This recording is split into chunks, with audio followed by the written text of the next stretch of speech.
Good morning, everyone. Pleasure to have you all here. To get us started, my name is Stephen Kenney. I'm the director of the Strategic Foresight Initiative program at the Middle East Institute in Washington, D.C. I'm also the founder of a couple of consulting ventures, Foresight Vector, which works across sectors with organizations to help them envision their future and develop strategies for succeeding in the future, and White Label Impact, which works with nonprofits and foundations to help them work more effectively in implementing their missions. It's a pleasure to be here with all of you today. I want to start by thanking the Dubai Future Foundation for this extraordinary convening that we're all part of this week, and for including this important topic in the agenda that we have here over these couple of days. I'd like to also thank all of you. It's a very rich agenda that you have before you today, and thank you for choosing to spend this time with us to talk about this topic. If any of you heard the opening remarks yesterday or the first of the afternoon plenaries, you heard about the global nature of this conference that we're at. There are people here from over 100 countries. And even if you weren't in either of those sessions, you needn't have heard that. You're experiencing that in all the conversations that you're having here over these couple of days. The topic we're here to talk about is also an extremely global reality. Just to provide some context, when we're talking about inequality, the top 10% of the population globally, the concentration of wealth is 76% of global wealth in the top 10% of the population, while the bottom 50% of the global population holds 1% of that wealth. If we think in terms of countries, the 10 richest countries on the planet collectively, again, have a concentration of about 76% of the world's wealth. And of course, we're not just talking about a rich nation and poor nation when we're talking about inequality. Inequality is a global phenomenon, and while the global north, global south divide is the most stark manifestation of global inequality, we know that inequality also exists in the wealthiest countries on the planet as well. My work has touched over time on some of the drivers of this inequality and some of the implications of it. But the panelists we have here today have spent their entire careers understanding those dynamics, understanding how to develop solutions for inequality at the strategic and operational and tactical levels, and leading efforts to do so. So I want to take a moment to thank them and to introduce each of them to all of you. Next to me is Nabil Abdo. Nabil serves as the Regional Influencing and Advocacy Manager at Oxfam in the Middle East and North Africa, and he leads Oxfam's advocacy efforts with the International Monetary Fund. Before joining Oxfam, Nabil worked with the International Labour Organization, where he supported unions across the Middle East, and with national and regional civil society organizations focusing on gender equality, development, tax, and social protection. Next to Nabil is Dr. Kyriacos Koupparis. Kyriacos is a leader in technology-driven solutions for food security and climate resilience. He's currently the head of Early Warning and Forecasting Unit at the UN World Food Program, where he leads a team using big data and AI to monitor food crises globally. Prior to his role there, he served at the U.S. Agency for International Development and the U.S. State Department, directing programs that advance digital ecosystems in Asia and water-smart technology in the Middle East and North Africa. And next to Kyriacos, we have Khalid Alawadhi. He currently serves as the Registrar of Companies and the Director of Partnership and Membership at the Dubai Humanitarian Authority. His role there involves fostering innovation in the humanitarian sector and partnerships that contribute to the success of the humanitarian efforts throughout private sector collaborations, enhancing Dubai's and the UAE's regional and international humanitarian impact. Nabil and Kyriacos and Khalid, I want to thank all of you for making the time to talk with us today. And let's just get started. So in this session, we're going to talk about inequality and economic growth, and most importantly, we're going to talk about the future of inequality and economic growth. It's widely argued that inequality in societies has significant negative consequences, not only for the have-nots, but for the societies as a whole, and it's difficult to argue with that argument. It's also clear from considerable evidence that traditional models of economic growth are part of what has generated and exacerbated inequality around the world. What we want to talk about in this session is less about that historical and present reality and more about what different futures could look like and how we can create those futures. And I want to start the conversation. Nabil, let me start with you. There are a number of systemic issues that individually and in their interrelationships are at the root of inequality. Can you touch briefly on what some of those systemic issues are, and then reflect on what can we do in the future, perhaps that we have not done in the past, to get at the roots of those systemic issues and really think about systemic solutions that target those interrelationships? In the interest of keeping moving along, let me start then with you, Kyriacos. You've worked for a number of years at the intersection of technology and innovation and data to address humanitarian inequality challenges. What are a couple of things you've seen, maybe things that you've been part of or things that you've observed elsewhere that have really stood out for you in the last few years in terms of the impact on the issues that you work on? Great, thanks, Stephen. And yeah, I want to echo what you said and thank all of you for being here today. I know there's a lot of sessions here that are very exciting, so thanks for being here to hear us out. Right. And thanks to the Dubai Future Forum for hosting this important conversation. Can you all hear me, by the way? Yeah, okay. So yeah, Stephen, as you said, I've spent my entire career looking at how might we leverage technology and innovation to address global challenges. And there's definitely a lot of good that can come from that. We've seen access issues being mitigated by the clever use of technologies. For example, mobile banking has enabled access to financial services. We've seen online learning provide access to education in places where previously it did not exist. Telemedicine has afforded access to healthcare in many places where we operate and where I've worked prior to that. But I do want to emphasize that technology is not a silver bullet. It is not going to address the underlying systemic issues that have led to this inequality. At the World Food Program, we definitely take advantage of innovation and technology to maximize our impact. As you pointed out, I lead an effort to look at big data and AI so that we can become more proactive in our response. We utilize digital financial services to maximize the impact of our cash-based programming, etc. But underlying all of that is effectively structural and systemic issues that have led to this inequality in the first place. So while I do believe in the potential of technology, I do believe in the potential of innovation, we have to change the system on top of which these are developed. So how do we infuse concepts of equity and equality and inclusiveness in the design of these technologies in the first place? And we hear a lot of talk now about AI, it's the new big thing. And we see again here that extractive principles and inequities are actually perpetuated by these technologies. So while they do hold enormous promise, we do have to change the underlying economic system that is the incentive structure upon which many of these technologies are being built. Thank you. Thank you, Kyriacos. Having referenced, as you did, the systemic issues, let me come back to you, Nabil, hopefully now with the benefit of technology, to talk a little bit about what some of those systemic issues are. And again, looking at the interrelationships of them, how can we think about systemic solutions that really target those interrelationships so we're not doing things kind of in a piecemeal manner? Yeah, thank you. Thank you very much, Stephen, and thank you, everyone. So, I mean, for us, for Oxfam, we say that inequality is a policy choice. It happens by design, not by accident. Yeah. So in this sense, we believe that solutions to inequality are not technical. They're more political and systemic, as Kyriacos has been saying.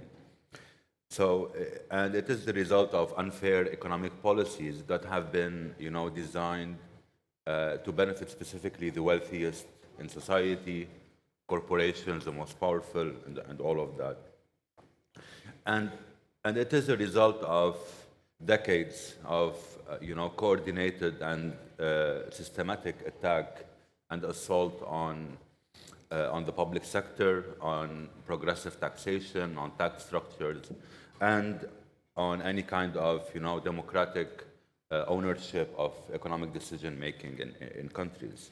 So when we see like privatization of public sector and all of that, and the slashing of tax rates to benefit corporations, etc., we arrive to this kind of situation, and it results in obscene wealth concentration. So just let me say a few numbers that I think that are very indicative.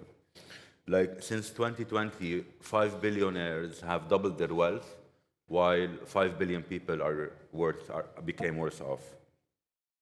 And so billionaires over the world, not only 5, but all of them, are $3.3 trillion richer in the past 3-4 years. This is more than the GDP of France alone. And the issue of concentration of wealth is important because also it's about climate and climate breakdown.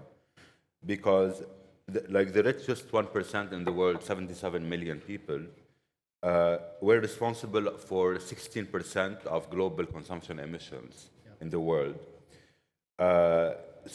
Only them alone. And in the MENA region, for example, the richest 1%, the top 1%, are responsible for 25% of emissions, while the bottom 50% of the population is only responsible for 6%. So wealth concentration is not only about equity, it's also about the consequence is fueling climate breakdown and more problems. And the idea is the rest of us, we pay for these. So I know in this forum we heard a lot about the possibilities of humanity, but I think when it comes to inequality, I think it is really important to be aware that humanity as a collective, when we talk about inequality, is more a fiction. It's more a fictional community rather than a reality. For example, there are already climate resilient residents and infrastructure, residents and compounds being built, so rich people can shield themselves from any kind of climate consequences. So really, it's not about humanity. And even when we talk about technology,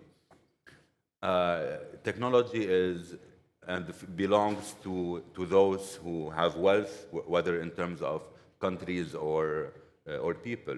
A lot of the technological innovation we see won't benefit most of humanity, and we know that. So it is where we sit on the hierarchical structures of power, where we benefit from all this, or we suffer from it, or this technology is used to extract more profit from us. So having said that, in terms of solution, so I will have to disappoint you, Stephen, in the sense that a lot of the solutions that are for inequality, like I said, are political, but also they are also from the past, if we can say so, in the sense that a lot of the solutions that really tackle inequality have been rendered or considered obsolete by the hegemonic economic thinking that governs our world. But it's worth to go back, in a sense, to what we know, because these solutions worked in the past and they can work in the future as well. So first is about regaining, democratic economic decision making. This means revitalizing the state and the public. It means the state has to play a major role in economics and in the distribution of wealth and income. So in a sense, the government should ensure universal provision of free, quality healthcare and education, and also bring publicly delivered good and public options in sectors like energy, like transportation, like medicine, etc. All of that. So in a sense, the state should be a central actor in this and bring back the state after it has been effectively decimated. Second, we need to rein in on corporations and the super rich. So also this includes, breaking up monopolies, also addressing the issues of democratizing patent rules, and also means legislating for workers to have, a living wage, capping CEO pay, capping the disparity in wages within companies, new taxes on the super rich, and also on excess profit, etc. So, for example, we estimate that the wealth tax on the world's millionaires and billionaires could generate $1.8 trillion in a year. So this could be used to reduce inequality as. Third, and I haven't talked about this much, but we can talk about it later, is that the poorest countries, for example, are now spending 4 times on debt service, so 4 times more repaying their debt than they're spending on education, on health. So countries in the global south, also in order to be able to reduce inequality, they need a breathing space so they can spend on their people. This means massive cancellation of debt that is choking many of the countries in the global south, but this also is possible with meaningful and serious reforms of the international economic governance systems as well. So it's an interrelated, set of solutions that I think And like I said, it's not always about thinking what haven't worked in what did work in the past. It's important to see how we can learn from the past in order to implement what we need to implement to reduce inequality. And maybe I'll stop here, and I think I'll stop here. Thank you. Great, thank you. I mean, one of the important things I heard you saying there is that we don't necessarily, I mean, we do need new ideas, but we don't necessarily only need new ideas, that if we create the right conditions, that, the old can be new again. And I also didn't really hear you say very much about technology. To your point, Kyriacos, it's not a technology solution, it's a policy solution, it's a political solution, and technology can help with that, but it's not the answer in and of itself. Exactly. Khalid, let me turn to you. Dubai Humanitarian has done and continues to do a great deal to support all the international organizations that are operating out of Dubai to help them in their work on the initiatives that they are doing throughout the region, throughout the world, that target aid and target empowerment on those who are suffering from inequality. If you think back over the last couple of years, how have you seen the support that they need evolve and change that will help them, that has helped them be successful in implementing those initiatives? And if you look out a couple of years, how do you see those support needs evolving even further? Sure. Thank you, first of all, for the attendees for making time to be here at the panel. What I would be speaking of more is how Dubai Humanitarian has focused on making sure that the international organizations get the support that they required in order to respond to the emergencies the fastest and more efficient way in the past 21 years. I mean, the establishment of Dubai Humanitarian was back in 2003. We went through a shift, of course, in terms of the name of the organization that was used to be called International Humanitarian City, and today is Dubai Humanitarian. Now, what we've seen over the past years is that the requirement and the need of the international organizations has dramatically increased.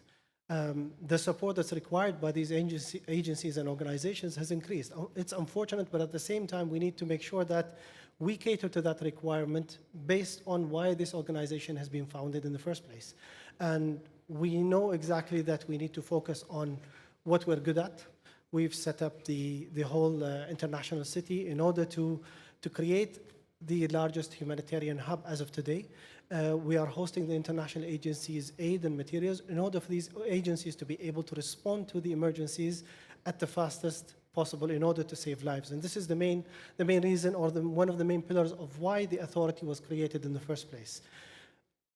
Looking back at the numbers of the past few years, I mean, in 2017, the aid and material and stock that was stored at Dubai Humanitarian was worth of around $45 million US. We've seen a dramatic increase in the past 5-6 years to over 200 million USD.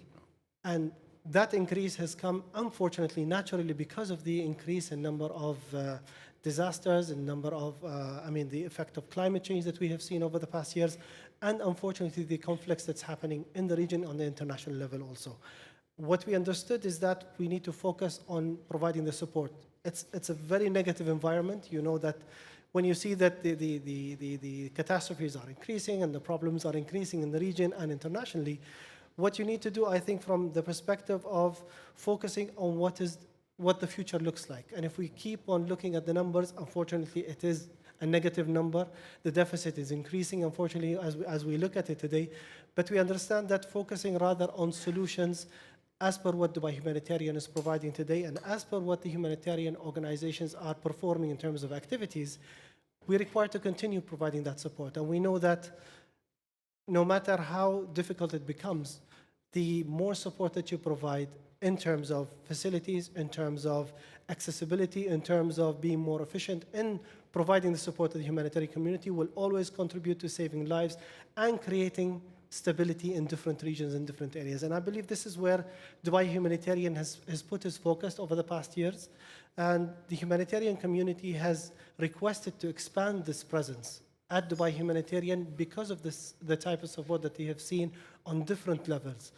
The discussions that take place between Dubai Humanitarian's organizations that we are hosting today and decision makers plays a very important role here in order to move those stocks and aid without looking at any red tape that might hinder that assistance. And this is where we see our strength is, and this is why the community has continued growing by having the right experienced people in the field, such as the colleagues that we have here at the panel today. And we look at where we can really make sure that our support will play a vital role in responding to these emergencies and creating the stability in different regions. Looking back also at the numbers, and we have seen that unfortunately the health and stock of the health stock has increased from around 5 million back in 2017 to over 60 to 70 million USD, and that's just the health stocks and aid. Wow. COVID played a very vital role, basically, in the increase in pre-positioning for these organizations. But we thought that those numbers will be reducing after the period of COVID-19. But what we have noticed is that through the numbers and through data, that number has dramatically also increased over the years.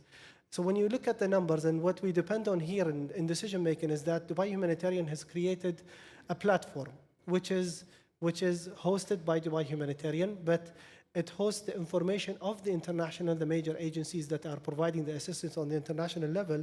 It's called the Humanitarian Logistics Data Bank.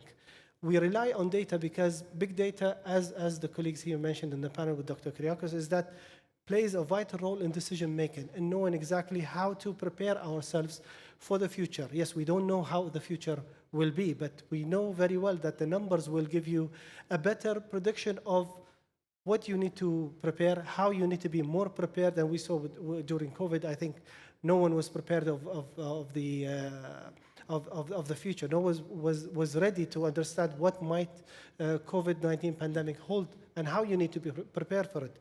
But the numbers showed that if you pre-position in different locations, you have a better chance in responding to these emergencies in a faster pace, in a better pace, where people really need help in different regions and in different areas. And this is where Dubai contributed and became, instead of closing its area, it became an open net to really provide the countries, the humanitarian organizations, the support that they required during the most difficult time I think humanity has seen in the past 20, 30 years, I think, with the pandemic period. That showed how it's important to really be well prepared, well positioned. I mean, part of what Dubai Humanitarian growth is and how important the hub is today is that we combine the right minds, we combine the right organizations, we speak to organizations and expertise in order to really be able to provide the assistance that's required on the level of these organizations, because we understand very well that they are the ones who implement the work on ground.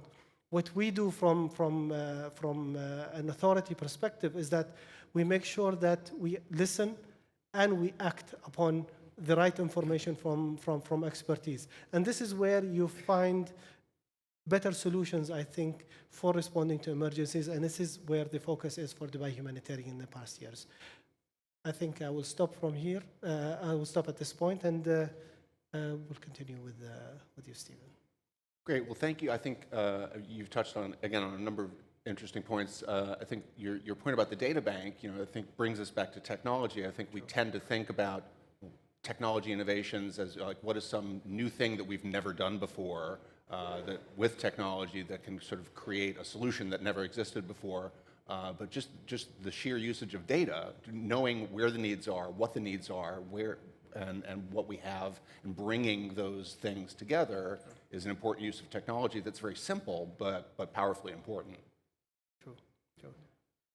I have a question I'd like to pose to all three of you and sort of have each of you, from your own experience, your own observations, your own perspectives, answer the same question, and kind of in the spirit of looking to the future and how we can create a future that's different from the reality that we're grappling with today when it comes to inequality.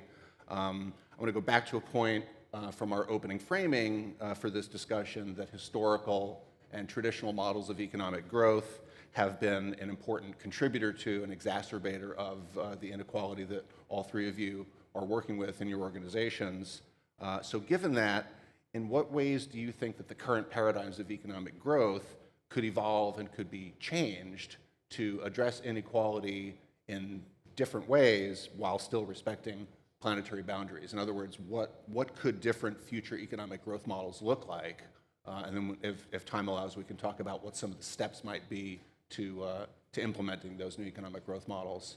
If I could maybe, Kyriacos, ask you to start in answer to that question. Sure, thanks, Stephen. Maybe let me just build upon a few points that both Nabil and Khalid mentioned. We definitely cannot continue business as usual, right? We all acknowledge that, and all the statistics you mentioned are quite stark. I also want to acknowledge, as Khalid mentioned, the support that Dubai Humanitarian has provided has been increasing, and we are very thankful for that support. But we cannot outrun the current system. So fundamentally, we have to redesign it, right? And then I look out here, and we have a big group of futurists that are thinking about what does the future look like. And fundamentally, our economic model is not fit for purpose. And I won't repeat all the statistics that Nabil mentioned, but it is evident. And so we need to shift to a model that puts human well-being at the center. We need to shift to a model that prioritizes investments in public services, whether that's education, healthcare, transport. And we need to shift to a model that fairly distributes income and opportunity. And I know there's a lot of debate of what that looks like, and whether it's taxation, whether it's universal basic income. The how doesn't really matter as long as the design principle is agreed to. We fundamentally have to reshift the way that we operate as an economic system globally to one that prioritizes people and planet, right? So everything that we do currently is all for GDP growth. And I think that has been an oversimplistic model that has led to a lot of progress, but at a huge economic and human cost. Thank you. Great, thank you. Khalid, let me ask you the same question. I would, I agree with what you mentioned, Doctor, but from the perspective of the humanitarian operations that we manage at Dubai Humanitarian, we look at the future as in, if we invest in sustainability, if we include the private sector in terms of finding solutions for responding to emergencies, making sure that when you respond to emergency, it's not just the immediate solution that you're providing today or just on an immediate action. We make sure that we look from our perspective in terms of logistical operations. This is where our focus is at Dubai Humanitarian, is that we try to involve the private sector. We are looking at also involving the academia in order to look for solutions that probably the experts that are in the field don't have time to look at and dedicate their time to for that benefit, basically. We've involved academia, we've involved entrepreneurs, we've involved also the sustainability mechanism in order to find the right solutions for implementing the right solutions for different areas and different contexts. And this is what Dubai Humanitarian is trying to do here, because we're not humanitarian implementers on the ground, but we look at the laws, the regulations, and what can assist these organizations in order to respond more effectively. We understand that even donors today are hesitant to look at the gap which has been increasing in the humanitarian sector. So you don't find organizations today speaking of, you know what, I've had enough and you've provided us enough support that I don't need anything anymore. Unfortunately, that gap is increasing today in terms of responding to emergencies. And what donors are looking at today is that how can we look at sustainable solutions? If you're implementing a project, if emergency is one case, but again, looking at development projects, more of an investment rather than spending money that has no actual returns on the longer term. So even donors today are looking at finding the right solutions in order for that gap to be closed down as much as possible. Again, it's never late to start that procedure. The academia today, we've had a few examples very recently, is that they provide a lot of solutions in terms of, even simple packaging solutions for humanitarian organizations, looking at sustainable packaging solutions, which is something that has taken place over the past 50, 60 years that no really look into the details has been done into that perspective. And this is one small element of what we have seen, that the academia has provided solutions there in order to look at sustainable packaging solutions, which is something that we presented very recently at COP29 in Baku, which is academia and students themselves looking at practical solutions for the private sector to adopt, for the private sector to look into and provide to the humanitarian actors. And if you provide solutions, then you require further investment to look at these solutions in order for them to be implemented on ground. And such an example is really important, because as experts or as people working in the humanitarian context today, sometimes you look at the laws and regulations and the things that really embed you from thinking outside the box. And we know that students do think outside the box because they don't have these kind of restrictions that embed them from looking at solutions which could be very simple, but at the same time very hard to think of during whatever operational context that they look at and the emergencies. So they're really caught up in that moment. So getting out of that box becomes kind of difficult, but it needs to be looked into. So we look at these kind of collaborations that will provide us the right solutions probably, or the best alternative solutions to what happens today in the context of humanitarian operations. Yeah, absolutely. Thank you. And I think the idea of turning to people who are not burdened by the solutions of the past to come up with the solutions of the future is a really important element for how we think about this. Nabil, let me give you a couple minutes on the same question. What could a future model of economic growth look like that addresses inequality in a way that gets at some of the systemic issues that you started our conversation with? And then we'll leave the rest of the time for questions from you all in the audience. Yeah, sure, thanks. So, so let me say first that a future economic model or alternative model that respects planetary boundaries and reduces inequality, first, it's a model that should not allow the existence of billionaires. That's one thing, in the sense that extreme wealth, obscene wealth concentration should not be happening in this kind of model, because then we would have redistribution, we would have guardrails against this, etc. But it entails a radical transformation of economic thinking, of economic systems, and it's more complex or more meaningful than just going beyond GDP, than measuring other stuff. Because now what is being presented in front of us, that now we should measure other stuff than GDP, then things will be better. But it's even beyond that, because we cannot rely on how things are being done right now, in the sense that it's a world driven by profit-seeking corporations, by profiteering of wars, profiteering of disasters.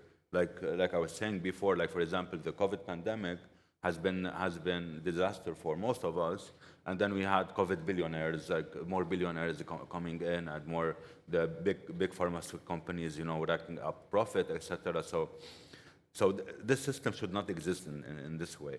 So it means, like Kyriacos was saying, in a sense, like a massive and radical redistribution of income and wealth, but it's also reimagining our economies. In a sense, it's also where we put value, right? Mm-hmm.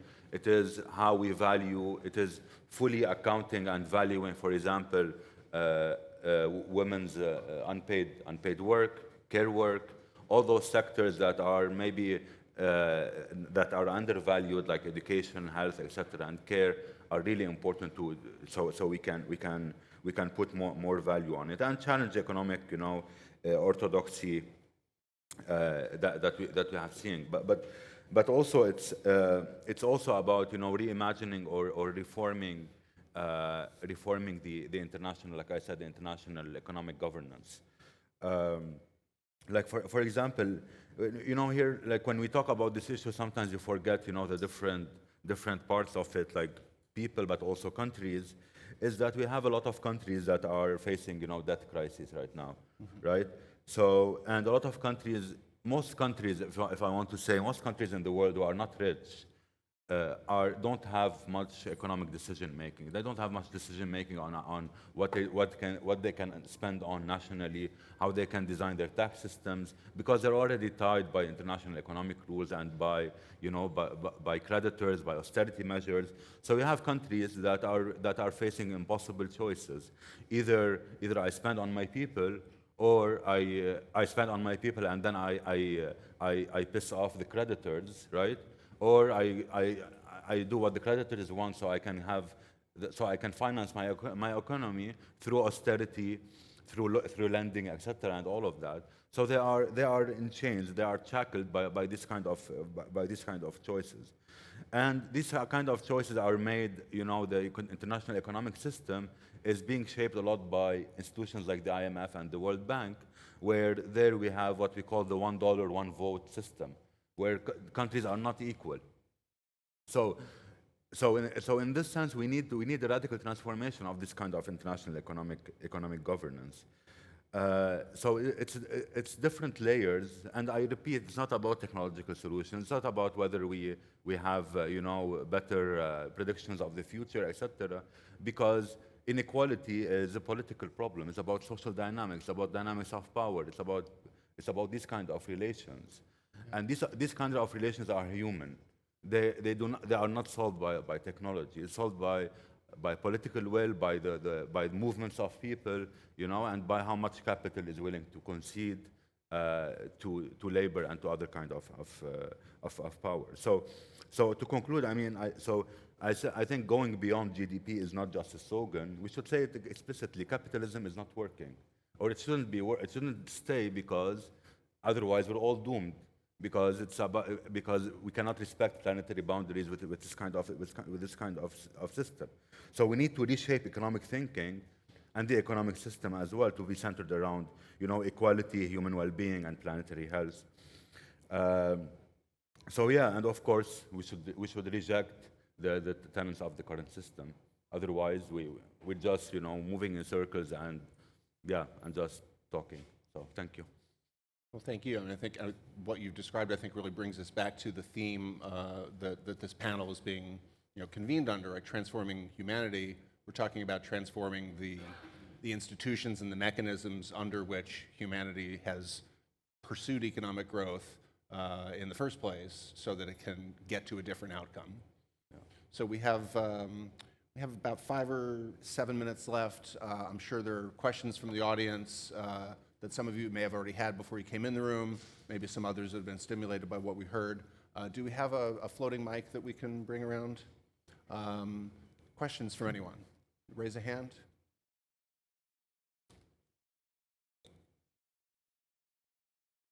We've got a question here in the front, very front row. And you can pose it to any one of the panelists, or to the panel as a whole. Mic is coming around to you from this way. Thank you. That one works. First of all, thank you for a really cool and engaging session and topic. I think I wanted to go back to, we talked a lot about systems of inequality, right? And one of the underlying causes, I guess, or is that with structural inequality, like when we're removing the rich getting richer, and you gave us some really interesting data about the billionaires getting richer and all that. One of the issues that sometimes people say is that there's a distrust of institutions and governments, and we're seeing that a lot in sort of the rise of, say, the right wing across the West, etc. So that's one of the reasons, as the right wing ideologies, where it's slashing these taxes, etc., and putting money more in capitalism and trusting the capitalist system to solve that. But what your stats are showing the opposite. So what can you tell us about how can we trust governments, institutions, etc., that if we give them more funds, give them more taxation, that it will help address those inequalities? Thank you. Any of you want to take that? Yeah, I can touch briefly. So yeah, I think the distrust in institutions and in government is because of this. I think it's the same issue, because I mean, if you see how this mistrust has been sowed over the years, especially if you're, depends also on which countries you are talking about. But basically, the distrust in government is because government policy and that has been tailored in a sense to benefit a specific sector of society. Because, like I said, over the past decades, 40 years, if you want, you can go more. The role of government has shifted very, very radically, in a sense that government, instead of providing services, instead of acting to reduce inequality by redistribution, etc., they have been doing the opposite. And then when we see governments who has their ear, it's more the wealthiest in society and not everyone. So this kind of reversal to the far right, or whatever we're calling it in Europe, in the US, etc., is exactly because governments over the past 30, 40 years have pursued neoliberal orthodoxy on the expense of people. So there's no trust, and then what people are voting for those who are considered outside the system, because they see the system is only bringing them more and more hardship. It doesn't mean the people they are voting for are the alternative, of course not. But this is how politics is. So this shift that we've been seeing is one of the most starkest and loudest indication that we need to stop what we have been doing for the last decades, and to really radically change economic policy and radically change what governments are supposed to be doing, like providing services, like providing power, transportation, all of this. That's why we need to bring back the government as in the service of the people, and the economy is in service of the people, as in opposition to what we have now, where people are in the service of the economy. Great, thank you. Any other questions? Someone here in the middle?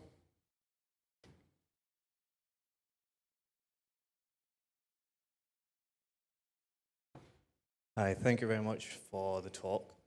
There's been a lot of focus on changing the economic model, but do you think there needs to be more of a focus on educating the younger generation, the future decision makers, in changing their mindset, in how they perceive capitalism, how do they perceive success, to reduce inequality?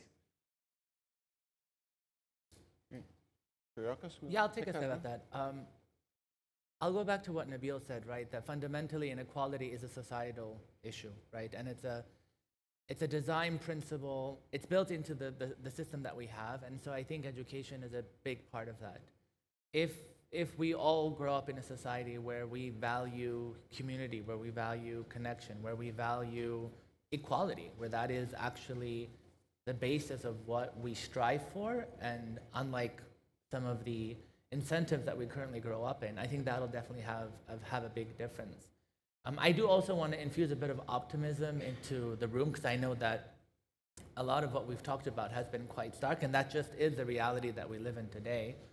But I think fundamentally, if we look historically, organizing people around common cause has been the only way that change has come about, right? And we saw this, at the turn of the last century in the US, for example, with the robber barons and the disruption of those systems. The Great New Deal brought in essential services to millions of people. So there are many examples where change has happened for the better. Even today, there are many countries that are heading in the right direction, and not necessarily just rich ones. For example, if you look at Costa Rica, it has much less prosperity than the US, but on health and education outcomes, it is on par with the US, right? So there are models out there that we can look to, but it will take involvement from all of us.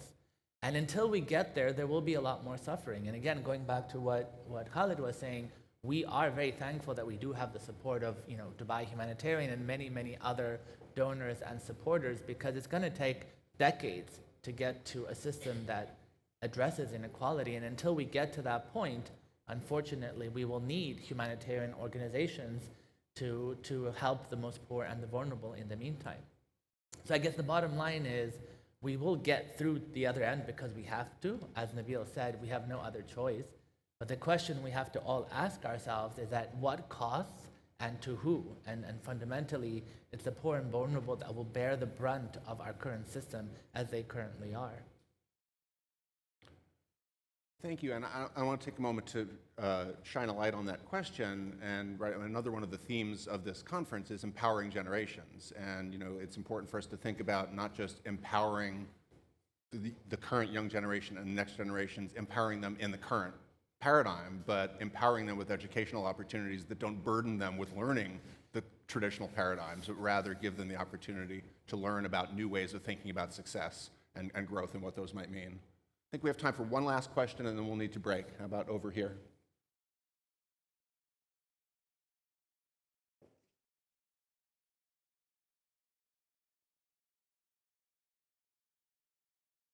Hi, thank you very much for the session. My question is, if you consider everybody in the room as real, tangible multipliers to transform humanity, what is one message you would leave us all with? Thank you.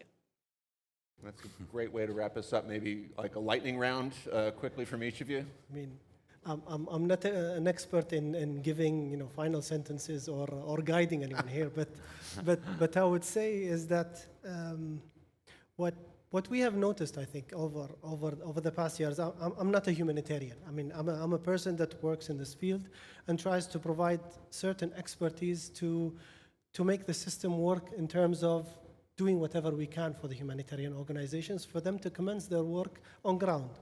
But what we realize really here is that if we partner and we collaborate and we bring all the minds together in order to look for what's best for humanity in general, taking into consideration, removing all the procedures and processes that might hinder from us reaching that level, I think we will come with a better outcome that serves everyone in this room.